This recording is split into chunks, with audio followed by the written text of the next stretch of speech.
welcome to the show. Thanks for having me again.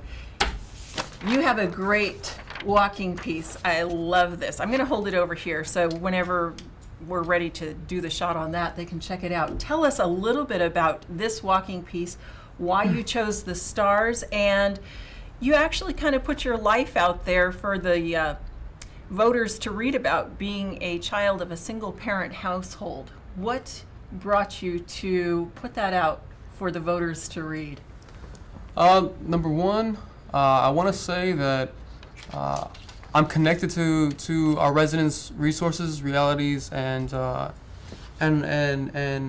the residents in general. And with the realities, a lot of our individuals are of youth or older grow up in a situation where they are single parents or they are single.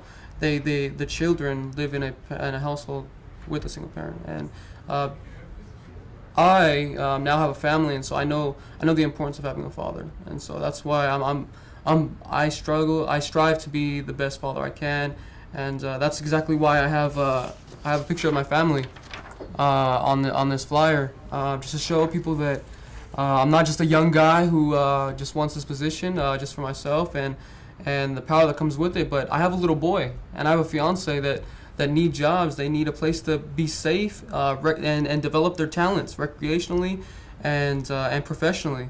We have a lot of potential in our district. Our district is made up of West Side, South Side, and the downtown area. And the potentials that come, the students and the individuals that come out of our neighborhoods are truly brilliant. They're brilliant, but it depends on what paths they go down.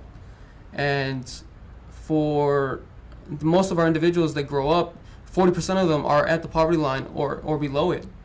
And so I strive to be their voice. So that's exactly why I put my life out there.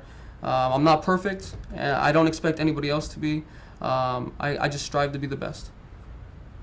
How do you think that route of campaigning is going for you within your district, kind of being one of the guys, one of the kids who grew up in that neighborhood, the guy next door kind of campaign? How is that working for you? I think it's working great. We just had an event this Saturday, and I think one of the main things that the people said was, it's great. He's my neighbor, he's grown up here, and he's willing to work hard for us at the age of 23. I don't know how many 23-year-olds would want to be in my position, or even work as hard as I do to be in this position. And so I think it opens up their eyes, because if they don't already know me, they're getting to know me. And it's one of the best ways that we can go to door to door, meet our residents, and get to know them, and as well as them get to know us. So. One of the items on your walking piece here talks about infrastructure, where the south side and the west side, they do need sidewalks and infrastructure out there. What do you think about the county annexing those portions of the unincorporated areas into the city of Modesto, or not the county, but the city annexing them into the city limits? Do you think that is important, or do you think that they can become a little bit more developed without being annexed? Well, I think one of the best things that I've done lately is actually canvass in those areas. And I go door to door and asking them, because I'm actually working with a group in the Burbank in the Burbank district, which is a county pocket on the northern side of Paradise. And I talked to a lot of the residents, and they actually don't want to be annexed. And so I think for them, they should be their own independent pocket. And so they're working to form a lighting district. The group is called the Lions, lighting in our neighborhood. And so it's been a pleasure to work with them, because they've shown me that not everybody wants to be annexed. And before that experience, I thought, I'm for infrastructure. I want to get all these areas incorporated. But that's just not the case. Some of the people actually don't want to be. And some of the reasons were just the higher fees that they have to pay by being annexed to the city. So and they are perfectly fine with some of the services they're receiving right now. But I do agree that we have to invest in the infrastructure and leave them a pocket. So. Before the show, we were talking about the 1% sales tax that is going on the November ballot, and you said that you are willing to talk about that in support of that 1%. Yeah. Tell me why you support it. Well, I mean, just on the basis of how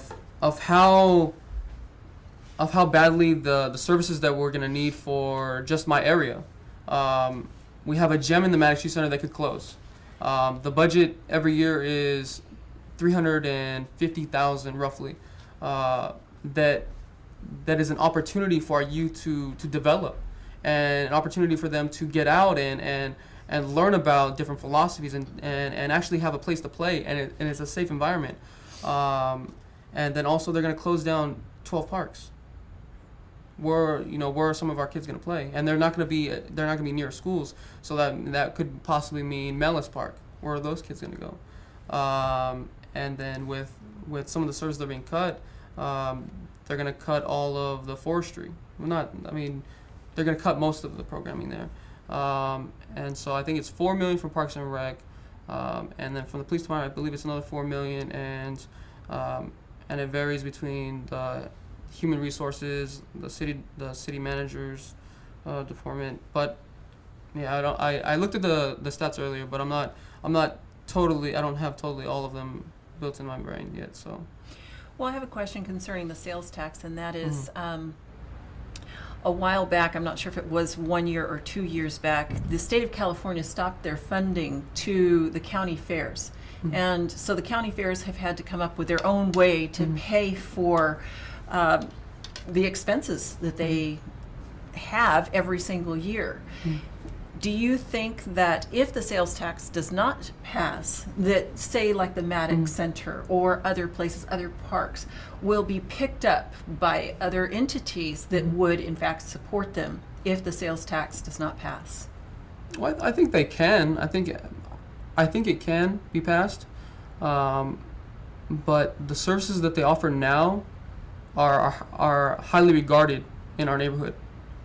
And so if it is picked up, I don't think it'd be the same, because the people who work there, the city employees, I work with them. They are on the front lines of dealing with at-risk youth and at-risk families, and being on the front lines isn't hard. Isn't easy. It's very difficult, and so they address all their issues. And I don't think another organization could put their heart and soul into it. But I just love going there and being able to work with them. So I do come from a biased standpoint, but doesn't everybody? So that's really all there is to it. Out of 6 districts, how much do you think that your district, District 2, would actually get of that cut of the 1% sales tax if it does pass in November? Well, I have a direct say. When I'm elected, I have a direct say what happens to that money. And the programs that we could be investing in with the police department or and the hiring of more could go to building relations with our area. I don't believe that there is a positive relationship between many of our residents and the police department. So I think doing that, being able to invest in more programming, more businesses, getting our people back to work, I think would go a long way in our area, and so that's what I'm going to fight for.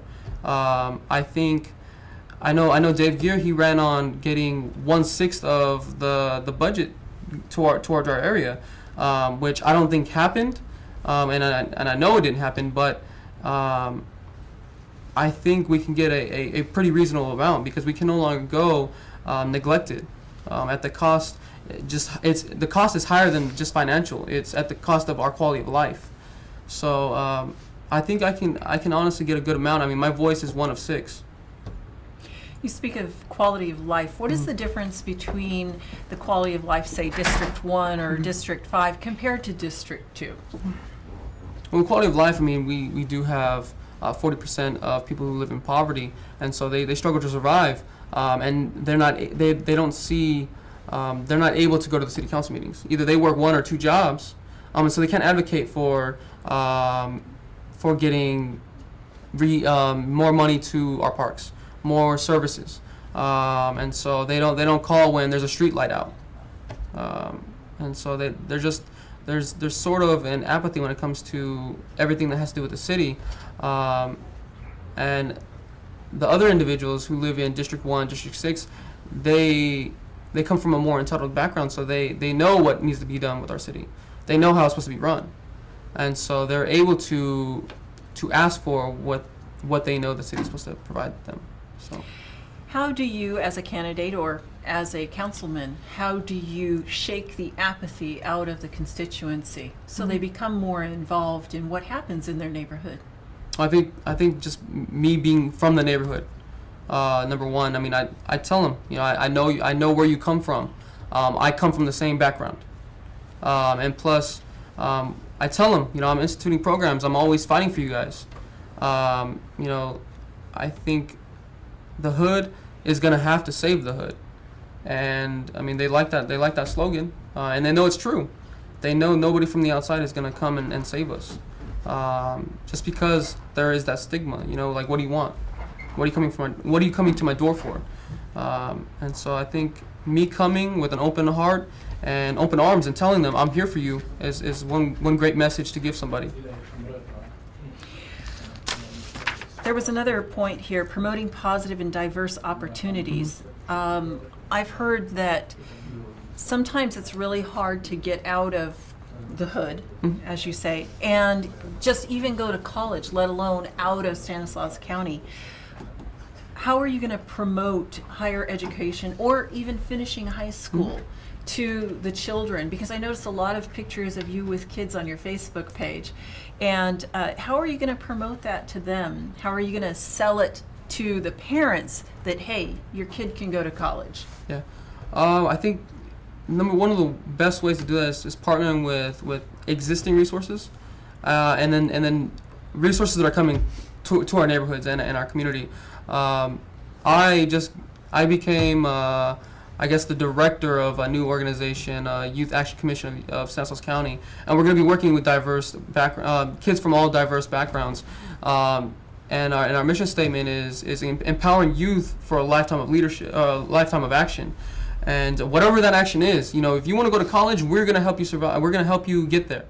I mean, I grew up in the West Side, and I made it out. I mean, I didn't go to college, and I still will attend college down the road, but I chose this path to invigorate the minds of youth and our families that they can invest in their own futures.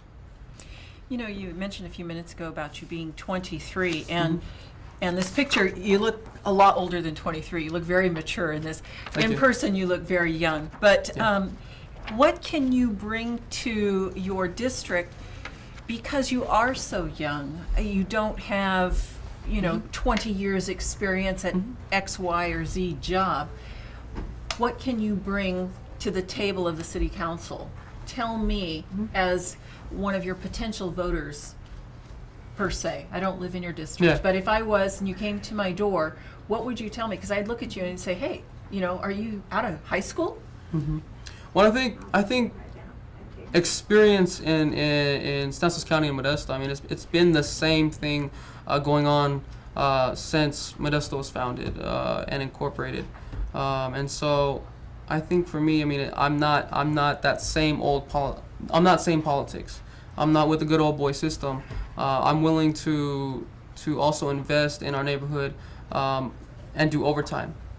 I don't think we have gotten the leadership that we needed, that we have needed, because the issues and the problems are so interwoven, and the solutions need to be the same.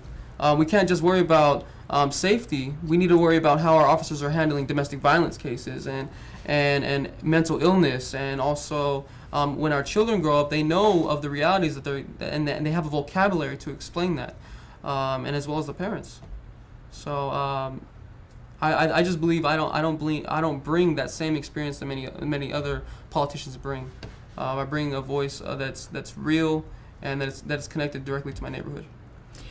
Just before we went on the air tonight, you were giving me your campaign slogan. Tell me that, and I'll hold this up here. Tell me what that is, and then tell us where we can find you on Facebook, or what neighborhood we can find you walking the doors Yeah. and to the doors and talking to people. Yeah, my name is Juan Telles, and I want you to say yes to Telles on November 5th, Modesto City Council District 2, and you can find me on Facebook, Juan Telles for District 2, and I will be in South Modesto this Saturday, 9:30 to 1:30, walking the streets and talking to our residents. Sounds good. Thank you very Thank much. you. And good luck November 5th. Thank you.